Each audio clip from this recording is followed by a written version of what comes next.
Hello and welcome back to the Deep Dive. Today we are cracking open a really fascinating source document. It lays out the intricate and evolving relationship between two major players in the global south, India and Nigeria. Yeah, it's quite comprehensive, this document. It touches on, pretty much everything from the historical ties that kind of bound them together early on through the practicalities of defense cooperation, which is interesting. Hmm, Then the absolutely central role of commercial links, especially oil, obviously. And then it casts an eye forward to potential new areas where this relationship could, deepen even further. that's right. So think of our mission for this deep dive as your shortcut, really, to being genuinely well-informed on this specific relationship. We're going to navigate this source material together, pulling out the most important bits of knowledge, maybe some surprising facts you didn't expect, Definitely some of those. and the crucial dynamics that define what connects India and Nigeria today. We basically want you to walk away with a clear, layered understanding of this, pretty significant bilateral relationship. So we'll start by establishing that historical foundation, sort of exploring the early moments of connection. Then we'll pivot to look at the defense ties they're structured in a very particular way, as the source points out. Okay. After that, we'll spend a good chunk of time diving deep into the economic engine of the relationship, the commercial links and the absolutely critical role of oil. And finally, we'll examine some intriguing future sectors highlighted in the source where cooperation could really well take off. Okay, sounds like a plan. Let's dive in. Let's start by setting the scene historically. It's actually quite remarkable how the formal relationship between India and Nigeria got started, even before Nigeria gained full sovereignty, wasn't it?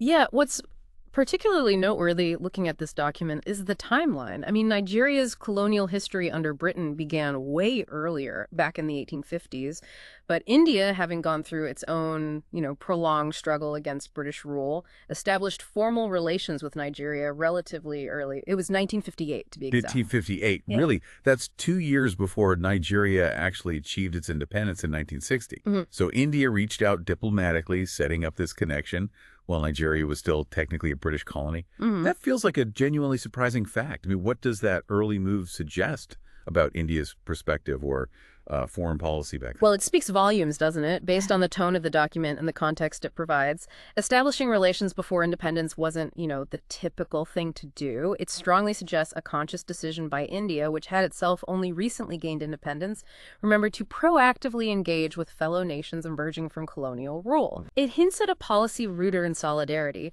recognizing that shared struggle and wanting to build connections with future independent nations in Africa based on mutual respect and, importantly, that common past under empire. This wasn't just about future state-to-state ties, it was kind of an expression of Pan-African and Afro-Asian solidarity against colonialism. The shared history of struggle. It's clearly a foundational element, isn't it? The document really emphasizes this. Absolutely. It highlights that both India and Nigeria fought against colonialism. For Nigeria, obviously, that meant the struggle for independence from Britain. For India, its own long freedom movement. But crucially, the source also points out their shared stance against apartheid in South Africa. Ah, yes. India was a very, very vocal global opponent of apartheid, and it actively supported Nigeria in its own diplomatic and political efforts against that system. So, this common battleground, fighting for the principles of self-determination and racial equality on the global stage, it created a deep bond, really, beyond just bilateral interests. It forged a relationship based on shared values and experiences, forged in the crucible of overcoming oppression. Hmm. Makes sense that fighting for the same principles would build such a strong early connection. And India followed up that early diplomatic recognition pretty quickly with a high-level visit soon after Nigeria's independence. The document mentions Prime Minister Nehru visited Nigeria in 1962. Yes, that early visit by a figure as prominent as Nehru really cemented the political recognition and, the symbolic importance India placed on this relationship right from the outset. It was a clear signal of goodwill and a commitment to building ties with the newly independent African nation. But then the document points out something quite stark, a significant gap in high-level bilateral visits after Nehru's trip. This is indeed notable, very much so. The source indicates that after 1962, The next really high-level state visit didn't happen until 2007. 2007. Wow. Yeah, that's a period spanning over 4 decades, 45 years to be precise. Over 4 decades without a prime ministerial or presidential visit between two nations that supposedly shared such early solidarity and presumably had a growing commercial link. That long hiatus is a significant point in the history of the relationship, isn't it? What does the document suggest about what happened in 2007 to, well, break that pattern? Well, the 2007 visit was by the then Indian Prime Minister, Dr. Manmohan Singh. And as the document details, it wasn't just, a re-engagement at the head of government level. It actually culminated in the signing of the India-Nigeria Strategic Partnership Agreement, a formal, pretty comprehensive agreement outlining areas for cooperation across various sectors. Signing a strategic partnership agreement. Especially after such a long period of relatively low-level political engagement, that feels like a very deliberate, conscious decision to elevate the relationship. Yeah. What does the document or its context imply about the significance of this agreement coming after such a long break? It strongly suggests that by 2007, the underlying ties, particularly those burgeoning economic connections we're going to talk about shortly, had grown to a point where they really needed a more formal, structured framework. The historical solidarity was important, sure, but the realities of modern global dynamics, trade flows, energy needs, they likely drove the political will to institutionalize the relationship through the strategic partnership. Right. It signals a move from a relationship primarily based on historical and political alignment on issues like anti-colonialism towards one focused on tangible, future-oriented cooperation across economic, defense, and other spheres. It sort of acknowledges the growing importance of Nigeria as a regional power and Africa and India as a rising global force and, well, the mutual benefits of closer ties. Despite that substantial gap in high-level political exchanges, though, Yeah. the document characterizes the overall relationship during this period as cordial. Yes, cordial despite irregular state visits is the phrase used, which is an interesting nuance, I think. It implies that while top-level political engagement might have been, well, sporadic, the fundamental interaction channels may be at the diplomatic level, through cultural exchanges, and increasingly through those commercial ties remained positive and cooperative. The relationship wasn't fragile or prone to major disputes just because the leaders weren't meeting regularly. It suggests an underlying warmth and shared perspective that persisted, acting as a stable base even during periods of lower political intensity. It's almost like, a friendship that endures even without constant catch-ups because the fundamental connection is strong. That paints a picture of resilience, doesn't it? Resilience in the relationship, capable of weathering periods of less intense political focus. Okay, so moving beyond the historical foundation, the document also highlights a component focused on defense cooperation. Let's unpack what it says about defense diplomacy. Right. The document confirms that India and Nigeria do engage in defense-related ties. But it's crucial to note that the focus, as described here, isn't really on major military alliances or large-scale joint exercises, like you might see between NATO allies, for instance.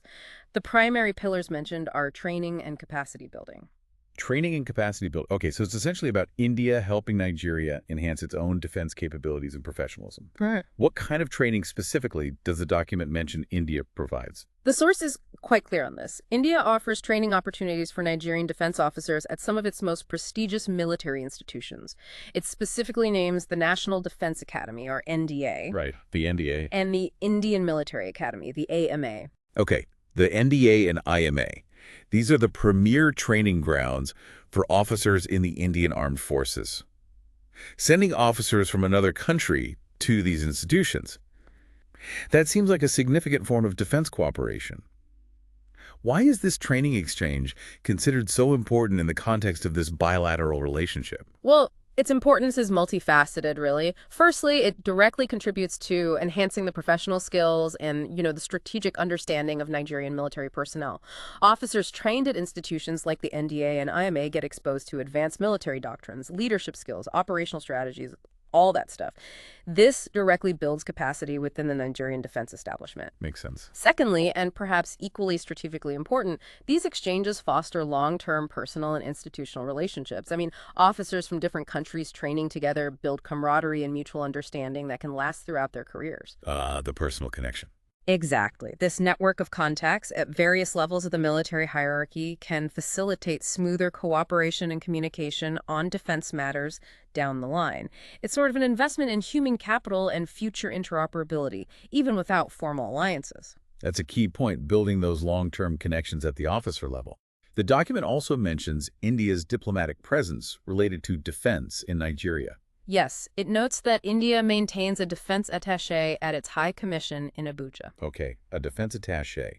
What exactly is the role of defense attaché in fostering these kinds of military ties? Well, a defense attaché is essentially a military diplomat. They're stationed within the embassy or high commission, and they serve as the primary point of contact and liaison between the defense ministries and armed forces of the two countries. Their role includes facilitating visits and exchanges, gathering information on defense policies and needs within diplomatic limits, of course promoting defense cooperation initiatives like those training programs we just discussed, and potentially discussing procurement of defense equipment. Having a dedicated defense attaché signals India's continuous commitment to nurturing and expanding defense cooperation with Nigeria on an ongoing basis, beyond just, sending officers for training every now and then. Okay, so training and ongoing diplomatic facilitation through the attaché. Got it. The document also points to a step up in the cooperation, though, by mentioning hardware provision. Correct. It notes that in 2015, India made a decision to provide defense hardware to Nigeria, and the stated objective, according to the source, is to further enhance military cooperation. Providing hardware. That feels different from just training and diplomatic engagement, doesn't it? What's the potential impact or maybe the significance of India supplying defense equipment to Nigeria? Yeah, it suggests a broadening of the defense relationship. While training builds the human element and the operational know-how, providing hardware equips the military with actual physical assets. Now, this could range from, say, vehicles and communication equipment to potentially more complex systems, though the source doesn't specify the type of hardware involved. But it could mean that Indian defense equipment becomes part of Nigeria's inventory, potentially simplifying logistics and maintenance if future procurement also comes from India. It also positions India as a potential defense supplier to Nigeria, opening up a commercial dimension within the defense sphere, which is, a significant market globally. It's a concrete demonstration of support aimed at strengthening Nigeria's defense capabilities in a more material way. So the defense relationship is characterized by capacity building through training, facilitated by a dedicated attaché, and now includes the provision of hardware, moving toward the more material form of cooperation. It seems like a fairly pragmatic approach, really focused on Nigeria's needs. Yeah, it aligns pretty well with a model of South-South cooperation, where capabilities are shared and built together rather than a traditional security alliance structure. It's really about mutual capacity enhancement. All right, let's shift gears now. We're moving to what the source explicitly calls one of the most important dimensions in the relationship. Yeah. This is the commercial and oil diplomacy, which is clearly identified as the economic engine driving a huge portion of the interaction between them. That's absolutely right. The document leaves no doubt whatsoever that trade and economic ties form the central pillar of the current relationship's dynamism and, well, its strength. And the fundamental reason for this, highlighted right there in the source, is Nigeria's status as a resource-rich country, with particular emphasis, of course, on its significant reserves of crude oil. Oil. Right. For a rapidly growing economy like India, which is a major energy consumer, that immediately explains the critical nature of the economic link with a major oil producer like Nigeria. It's pretty straightforward, isn't it? Exactly. And the source provides a key quantitative detail regarding India's dependence on Nigerian oil, which is quite telling. It states that India imports a substantial amount specifically, somewhere between 8% and 12% of Nigeria's total crude oil exports. 8 to 12% of Nigeria's crude oil exports. That's a significant chunk for Nigeria, marking India as a really major customer. And flipping that around, for India, how strategically important is importing, say, 10% of its crude from Nigeria? But strategically vital for India's energy security. India is one of the world's largest importers of crude oil, and ensuring diverse and reliable sources is absolutely paramount. Importing 8-12% from Nigeria positions it as a significant, consistent supplier. It helps India reduce its reliance on any single region, like the Middle East, for example, thereby mitigating geopolitical risks and enhancing its leverage in global energy markets. And for Nigeria, of course, having India as such a large, consistent buyer provides crucial foreign exchange earnings and market stability for its key export. It's a classic case of interdependence driven by energy demand and supply. Okay, beyond crude oil, what other goods flow between the two countries, according to the source material? Well, the document lists India's exports to Nigeria. These include goods like pharmacy products, rice, and rubber. These are often, essential commodities, suggesting India plays a role in supplying consumer goods and materials needed for Nigerian industries or just general consumption. Right. On the import side, besides the dominant oil, India also imports steel and cashew nuts from Nigeria. So it's a trade relationship involving raw materials, oil, steel, cashew, and then finished or processed goods like pharmaceuticals, rice, rubber. However, the source explicitly points out a trade imbalance. Yes, it's stated quite clearly that the trade balance currently leans in Nigeria's favor, meaning India imports more in value than it exports to Nigeria. And the primary driver of this imbalance is, well, unsurprisingly, the high value of crude oil imports flowing from Nigeria into India.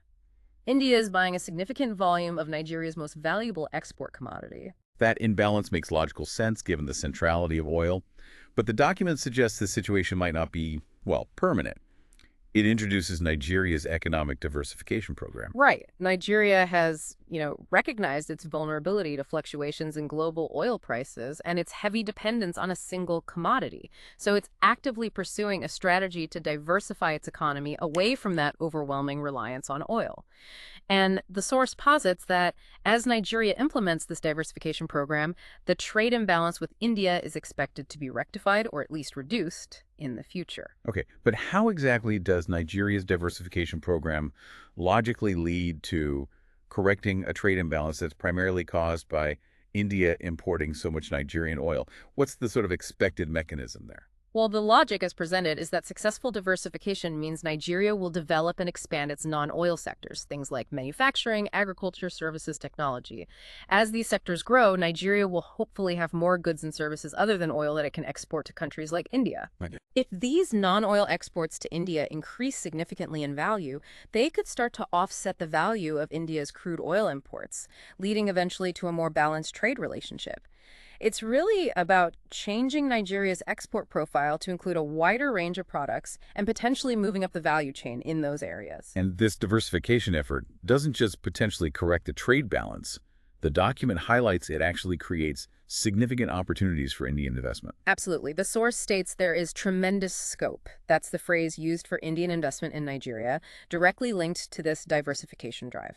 As Nigeria seeks to build out new industries and infrastructure to reduce its oil dependence, it obviously requires foreign capital, technological know-how, management expertise.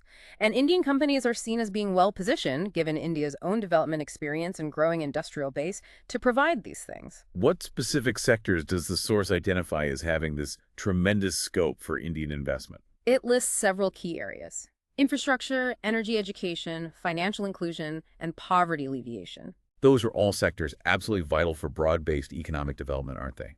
Investing in infrastructure means building roads, ports, power grids, the physical backbone, energy education. That's interesting. It could imply capacity building and managing renewable energy, refining, or other aspects beyond just extraction. Possibly, yeah. Financial inclusion and poverty alleviation speak to investing in services and initiatives aimed at uplifting the population and expanding access to economic opportunities. What's the potential impact of Indian investment specifically targeting these development areas in Nigeria? Well, the impact could be pretty transformative. Indian expertise in areas like infrastructure development and IT, which often underlies financial inclusion systems, right, is globally recognized. Investment in infrastructure can reduce logistics costs, improve connectivity within Nigeria, just make business easier overall. Energy education could empower Nigerians to manage their energy resources more effectively and participate in newer energy sectors. And investments in financial inclusion and poverty alleviation. And these are complex societal challenges, but they align with India's own development priorities and could foster stability and create a larger, more prosperous consumer base over time. For India, these represent significant market opportunities. For Nigeria, they offer crucial inputs for achieving its development goals. It's really presented as a mutually beneficial scenario. And is Nigeria just passively waiting for this investment, or are they actively trying to attract it? No, the source indicates Nigeria is being proactive. It mentions that Nigeria is offering incentives to encourage foreign firms, including Indian ones, to invest in these diversification sectors. These incentives reportedly include things like tax rebates and other benefits designed to make Nigeria a more attractive investment destination. rolling out the red carpet, essentially. And are there already significant Indian firms operating in Nigeria, perhaps taking advantage of these opportunities? Yes, the document explicitly states that a lot of Indian firms are already present and doing good business in Nigeria. It gives specific examples of large, well-known Indian conglomerates with a presence there. Bharti Airtel, SR, and Tata are listed as companies doing good business. Bharti Airtel, huge in telecoms across Africa. Esser and Tata have vast interests from steel to energy and automotive. Their presence alone signals substantial, diversified Indian business engagement. The source also singles out Bajaj for particular mention, doesn't it? Yes, Bajaj is highlighted for exporting a lot of automobile units to Nigeria. Exporting a lot of automobile units. Given Bajaj's product range, this likely means motorcycles and those three-wheeled vehicles, which are incredibly popular forms of transport and commerce in Nigeria, right? That detail, exporting a lot, gives a tangible sense of the volume and scale of Indian business penetrating quite deep into the Nigerian economy, beyond just the huge projects or resource extraction. It points to a strong market presence at the consumer and small business level. It really does. It illustrates the breadth of the commercial relationship from the major industrial players right down to mass market products that people use every day. Beyond the efforts of individual companies, did India undertake any broader initiatives to promote its economic capabilities in Nigeria? The source mentions a specific promotional event. Back in August 2015, the Indian High Commission in Nigeria organized something called a Brand India exercise. Brand India exercise. Okay, that sounds like a deliberate effort to shape perception. What was the purpose of this event? Well, the main purpose seems to have been to provide a platform for Indian companies to collectively showcase their expertise and capabilities. The document names specific participants like NIIT, Tata, Dabur, and Ashok Leyland. They use this forum to highlight their strengths, particularly in the infrastructure and IT sectors. Infrastructure and IT again. Exactly, which are areas Nigeria is particularly keen to develop as part of its diversification plans. So it was about presenting India not just as a trading partner or a source of investment, but as a provider of crucial expertise in areas vital for Nigeria's modernization and development. What do you think the strategic purpose and likely impact of such a Brand India exercise would be? Well, the strategic purpose is pretty clear. Enhance the profile and reputation of Indian businesses in Nigeria, moving beyond just being seen as suppliers of goods to being recognized as capable partners in development. By showcasing expertise in infrastructure and IT, India positioned itself to tap into Nigeria's diversification plans more effectively. The likely impact: hopefully increased confidence in Indian firms, potentially leading to more contracts, joint ventures, investment flows in those key sectors, ultimately strengthening the economic bond by highlighting areas of complementary strength. The document also includes a specific perspective from a key Indian official on how to enhance the trade relationship. Further, India's High Commissioner to Nigeria at the time, R. Gyanahan. Yes, his view is presented as particularly insightful regarding unlocking greater potential. He was quoted or paraphrased, basically saying that the immense trade potential between the two nations could be significantly enhanced if both countries guaranteed investment protection. Investment protection. Why is that specifically called out as being so crucial for boosting trade and investment? What does that actually mean in practice? Yeah, this raises a fundamental point in international economics, really. When companies invest substantial capital in a foreign country, they need assurances, right? Assurances that their investments will be safe, treated fairly, and that they can actually repatriate profits. Investment protection agreements, often structured as bilateral investment treaties or BTs. Okay, BITs. They provide legal safeguards against risks like, say, expropriation without fair compensation, discriminatory treatment, or arbitrary changes in regulations that suddenly harm their business. They offer a framework for resolving disputes, often through international arbitration. Without robust investment protection guarantees, companies perceive higher risk, which can deter investment, particularly the long-term, large-scale projects like infrastructure that Nigeria needs. So the High Commissioner's emphasis suggests that while the opportunities exist, formal legal protections are seen as a necessary catalyst to truly unleash the full potential of Indian investment in Nigeria and the associated trade growth. That highlights a key structural requirement, then, for deepening the economic relationship beyond just identifying opportunities. Now, returning specifically to the oil connection, the source mentions a significant commitment India made relatively recently. It does. In 2017, at the 4th India-Africa Hydrocarbon Conference held in New Delhi, India announced a commitment to effectively double its oil imports from Nigeria. Doubling oil imports from Nigeria. That's a pretty strong signal of intent, isn't it? Yeah. What's the significance of that commitment, considering India's vast energy needs and Nigeria's position as a major oil producer? Oh, it reinforces Nigeria's strategic importance as a major energy supplier for India, absolutely. For India, it's about securing long-term supply from a geographically diversified source to meet its growing energy demand.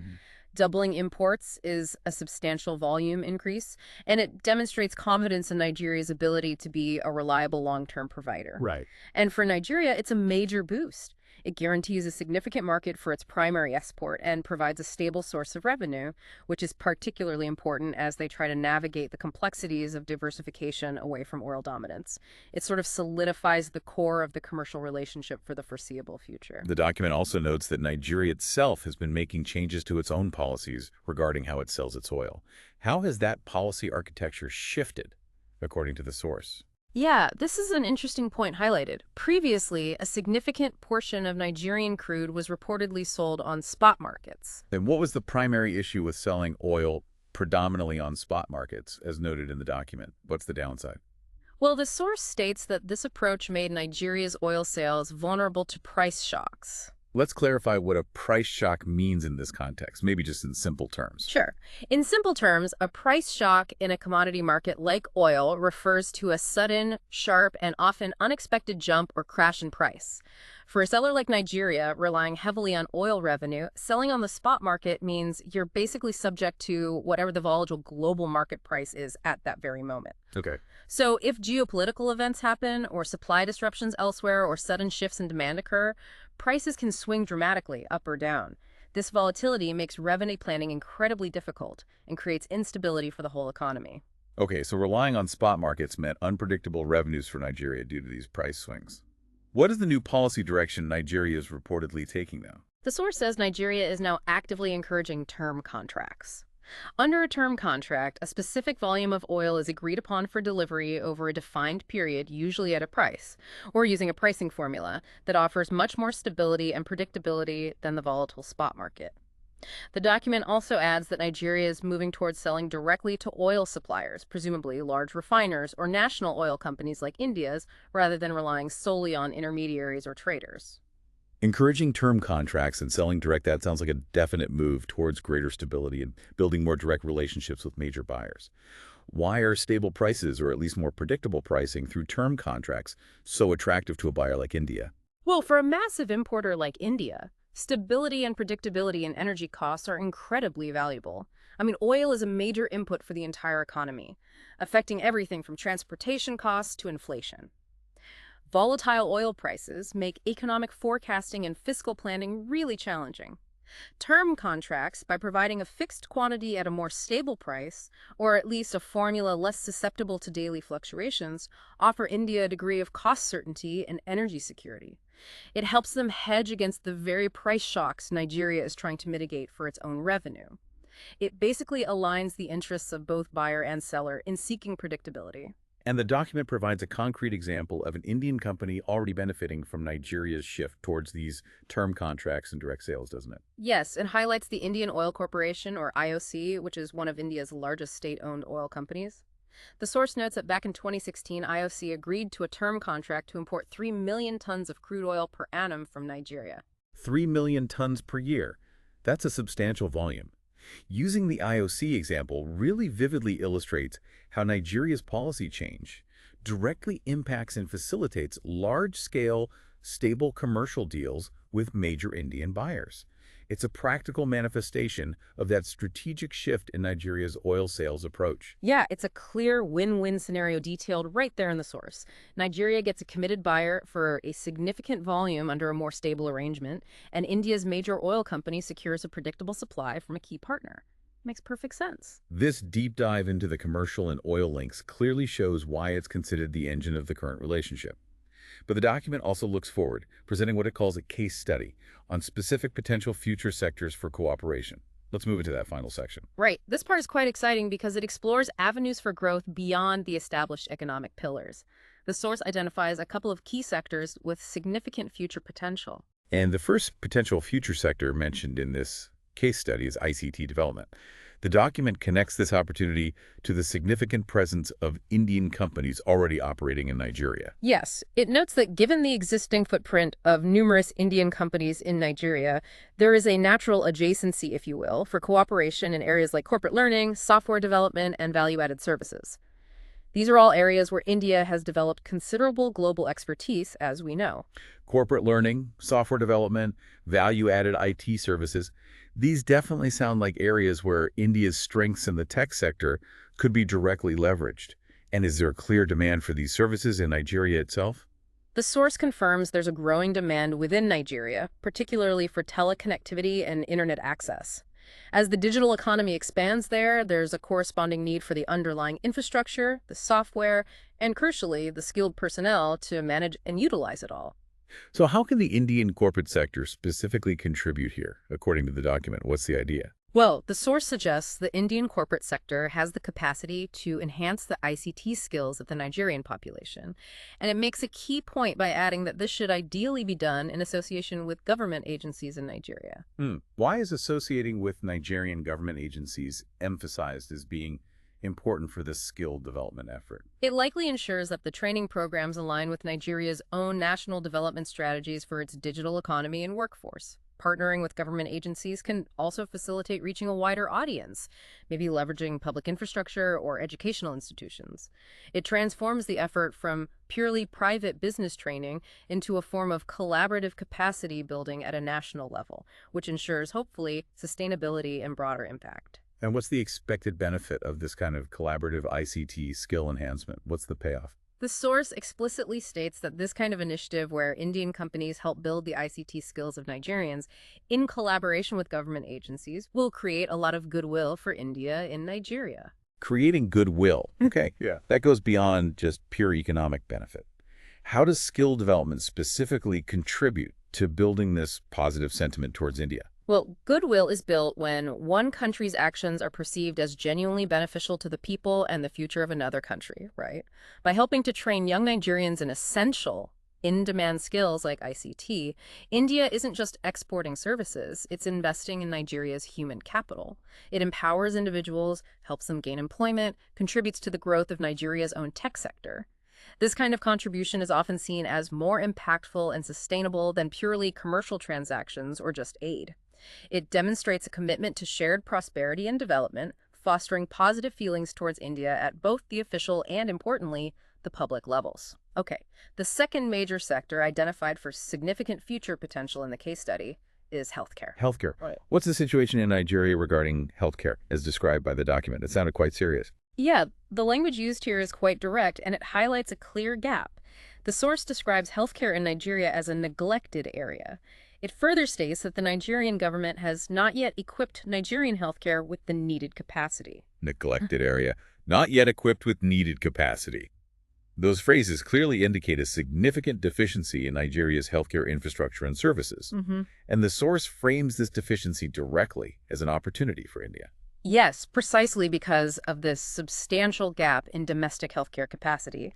The document also brings in another crucial factor: the attitude of the Nigerian public, or at least a segment of it. It notes a marked preference among many Nigerians for anything foreign, and this preference, it says, is most visible when it comes to healthcare choices. A preference for foreign healthcare options. That suggests not just a lack of capacity domestically, but perhaps also a lack of confidence in the quality or availability of specialized treatments within Nigeria itself. And the document actually quantifies the scale of this demand for foreign treatment, doesn't it? It provides a really striking statistic to illustrate this trend. On average, according to the source, more than 5,000 people fly abroad from Nigeria for medical treatment every single month. 5,000 people leaving the country monthly for medical treatment. That is an enormous outflow of patients and consequently of capital too. It powerfully underscores both the scale of the unmet healthcare need within Nigeria and the willingness of people to travel significant distances and bear the costs to seek care elsewhere. Absolutely. It's a clear indicator of a substantial, unsatisfied market demand for quality healthcare services, and the source identifies India as a key destination for many of these Nigerian medical tourists. The reason given: pretty straightforward. Treatments in India are considerably cheaper than seeking similar care in countries like the US or Europe. So India is already benefiting from this trend because it offers a combination of, presumably, comparable quality of care to Western countries, but at a much more accessible price point for many Nigerians. However, the document also points out a significant practical difficulty that is preventing this potential from being fully realized. What was that? Yes, despite the clear demand and India's competitive offering, the primary barrier identified in the source is the lack of adequate connectivity via direct flights between India and Nigeria. Lack of direct flights. Yeah, that makes perfect logistical sense as a major impediment. I mean, traveling for medical treatment, especially for serious conditions, is already stressful. Adding multiple connections, layovers, extended travel times, all because there are no direct routes. That adds significant cost, complexity, and physical burden for the patients and their families. Exactly. It acts as a real practical bottleneck, limiting the flow of potential medical tourists from Nigeria to India, despite the strong economic and healthcare rationale for making that journey. Okay, so given this massive opportunity in healthcare and the bottleneck of connectivity, what are the specific proposed solutions mentioned in the source to leverage this potential more fully? Well, the document suggests a kind of two-pronged approach to tap into this healthcare opportunity. First, to maximize the potential of medical tourism to India, it proposes enhancing flight connectivity, Hmm. specifically recommending establishing daily, regular direct flights between the two countries. How would simply adding daily, regular direct flights directly address the difficulty you just mentioned? What's the direct impact? Well, by eliminating the need for connecting flights, direct routes drastically reduce travel time, cost, and the physical strain on patients. It just makes travel significantly easier and more convenient, directly removing that major logistical hurdle identified. This would make India a much more accessible and attractive destination for that large pool of Nigerians seeking medical care abroad, directly facilitating the flow of medical tourism. Okay, and the second proposed solution goes beyond just bringing patients to India. It suggests encouraging Indian hospitals to establish a physical presence by opening up hospitals within Nigeria itself. Opening hospitals in Nigeria. What would be the strategic objective behind Indian hospitals setting up facilities right there on the ground? The goal is basically to cater to that significant healthcare market within Nigeria directly. So instead of requiring patients to travel thousands of miles abroad, they could access quality medical services provided by reputable Indian hospital chains much closer to their homes. This would make advanced medical care accessible to a much larger segment of the Nigerian population, including those who maybe cannot afford or are simply too ill to travel abroad. And does the source provide an example of this second approach already being implemented? Is this happening? Yes, it mentions a specific case. Apollo Hospital, which is a very well-known and large hospital network from India, has recently opened a hospital in Nigeria. Oh, Apollo's move. Hmm. That's a tangible example that the strategy of bringing Indian medical expertise into Nigeria is already underway. What are the broader implications, though, of Indian hospitals establishing a physical presence and operating facilities within Nigeria? Well, this represents a much deeper level of engagement in Nigeria's healthcare sector, doesn't it? It's not just about treating Nigerian patients in India, it's about contributing to the healthcare ecosystem within Nigeria itself.